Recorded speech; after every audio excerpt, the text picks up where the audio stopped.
एका माणसाचं काम नव्हतं हे. आज तुम्ही, मी, माझ्या घरातली प्रत्येक व्यक्तीने तितकीच तळमळीने हे काम केलंय आणि हा बाबांचा आशीर्वाद आहे. आणि बाबांच्या आशीर्वादाने हा जो सोहळा संपन्न झालाय, त्या सोहळा आज पहिलं वर्ष आहे, पण या पहिल्या वर्षीचा हा सोहळा आहे, हा पुढची पिढी माझी 100 वर्षापर्यंत हा तितकाच दिमाखाने साजरा करणार आहे. आज बाबांचा आशीर्वाद आपल्या गावाला लाभलाय. बाबांची इच्छा होती, खरं तर मला पण वाटायचं, मी माझ्या बाबांना सांगायची की बाबा आपल्या गावात कथा कीर्तन होतात, सप्ताह होतात, माझ्या गावात नाही होत, ही मला वाटायचं. आज बाबांच्या कृपा आशीर्वादाने ते कार्य कथा कीर्तन माझ्या गावात झाली, ह्याचा मला खूप आनंद वाटतो. कथा कीर्तन कशासाठी? आज आपण बघतो सगळ्या महिलांनी, प्रत्येक भगिनीने, माझ्या प्रत्येक गावातल्या व्यक्तींनी तितकीच मेहनत आणि तितकेच तळमळीने हे कार्य संपन्न केले. का तर बाबांच्या प्रती प्रेम. आज आपण इथून गेलो घरी, इथे संपूर्ण दिवस असलो आपण की काय, हरिमुखे म्हणा, हरिमुखे म्हणा, पुण्याची गणना कोण करी. इथून घरी गेल्यानंतर रात्री कीर्तन वगैरे होतात, घरी गेल्यानंतर आपल्या कानात काय आवाज गुंजत असतो?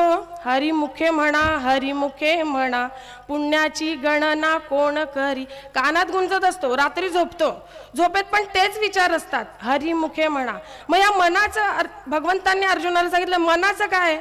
एक त्याचा गुणधर्म असतात. आपण बोलतो मन चंचल आहे, मन चंचल आहे, तो एका ठिकाणावर राहत नाही, माकडासारखा इथे तिथे धावत असतो. पण या मनाचे नि एक निके, जे देखलिया ठाया सोके, मग अनुभव कौतुके होईल जे. म्हणजे या मनाचं काय आहे की जे आपण बघू ते शोषून, ग्रहण शक्ती आहे त्याच्याकडे. मग आपण चांगलं बघितलं तर चांगलं शोषून घेणार. मग आता आपण 5 दिवस पारायण झालं, मग या 5 दिवसाच्या मध्ये आपल्या मनाने काय शोषण केलं, आपण काय घेतलं, आपल्या मनाने ते विचार घेतले. ज्ञानेश्वरीचे विचार खूप मोठे विचार आहे, जे भगवंतांनी अर्जुनाला रणांगणात सांगितले, जिथे अर्जुनाची गती कशी झालेली, आपल्यासारखी झालेली. सिदंती मम गात्र आणि मुखंच परिशुष्यती वे पतुच्च शरीरे मेरो महर्षश्च जायते. आज आपल्याला पण संकट सगळ्यांच्या जीवनात येतात. संकट आल्यानंतर आपल्याला कसं आपले पण हातपाय गळतात, पण भगवंत सारथी, अर्जुनाचा सारथी कोण होता? भगवंत. तसा भगवंत तुमचा माझ्या हृदयात आहे, त्याला जाणायचं आहे. जेव्हा आपल्याला हा भाव स्पष्ट होतो ना, भगवंत इथे आहे, मग मी हीन दिन लाचार का, मी उठलं पाहिजे, मी केलं पाहिजे, कारण मला भगवंत, मी भगवंताची मुलगी आहे, हा भाव. आणि हा भाव आपल्याला खूप ऊब देतो. आज अर्जुनाला पहिल्या अध्यायात सांगितलं की सिदंती मम गात्रांची वेपतुच्च शरीरे मे रोम हर्षश्च जायते. आणि मग नंतर अर्जुनाने 18व्या अध्यायात काय सांगितलंय, भगवंताने, अर्जुनाने इच्छा व्यक्त केली की भगवंता माझे हात पाय गळून पडलेत, माझे नातेवाईक, काका, चुलते, मामा सगळे माझ्या समोर, मी काय करू. तसं आपल्या जीवनात पण संकट येतात, मग आपण शरण कोणाला जायचं? भगवंताला. परिपूर्ण भगवंत आहे. मग त्याला सांगितल्यानंतर त्यांनी एक एक हळूहळू सांगत की तू काय केलंस तर तू याच्यातून मुक्त होशील.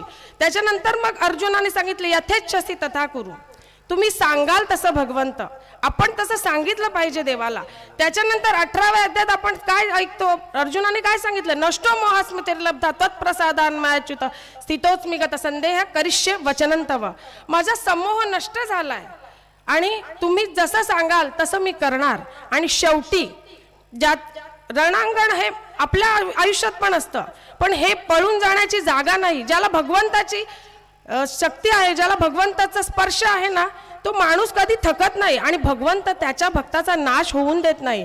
शेवटी अध्यायात काय सांगितलं, यत्र योगेश्वरा कृष्णो यत्र पार्थो धनुर्धरा तत्र श्रीर्विजय भूतिर ध्रुवा नितिर्मतिर्मम. जिथे धनुर्धारी पार्थ आहे, जिथे कृष्ण आहे, तिथे यश श्री आणि विजय श्री प्राप्त होणार आहे.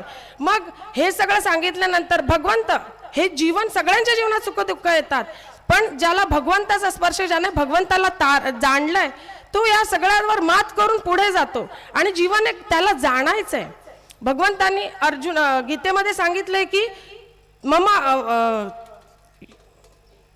वर्तमान वर्ते इति मनुष्या, जो माझ्या मार्गाने येतो तो माणूस. आणि भगवंतांनी काय सांगितलंय दुसरं, की तू माझा अंश आहेस, मग तू हीन दिन लाचार का आहेस.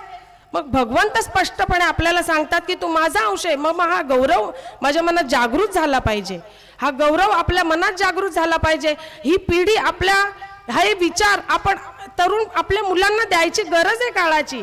मग हे गीतेचे विचार, ज्ञानेश्वरीचे विचार हे संतांनी आपल्यासाठी आणले आणि ते आपल्या पुढच्या पिढीला दिलं पाहिजे.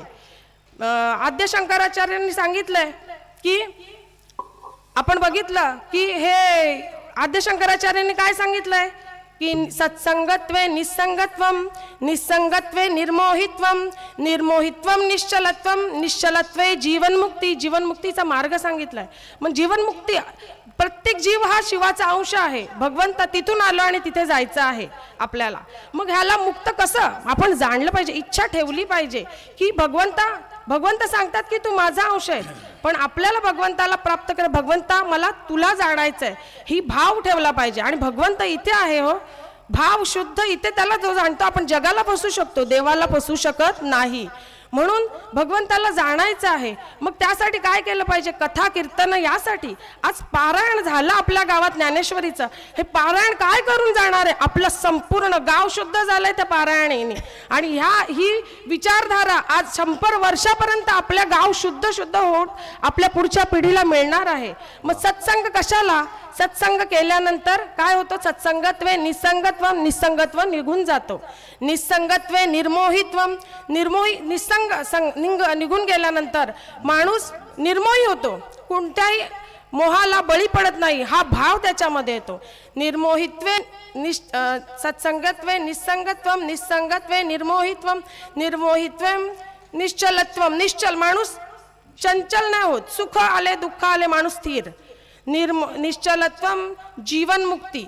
जीवनमुक्तीचा हा मार्ग आद्य शंकराचार्यांनी आपल्याला सांगितलाय आणि त्या मार्गावर चालण्याचा आपण प्रयत्न करूया.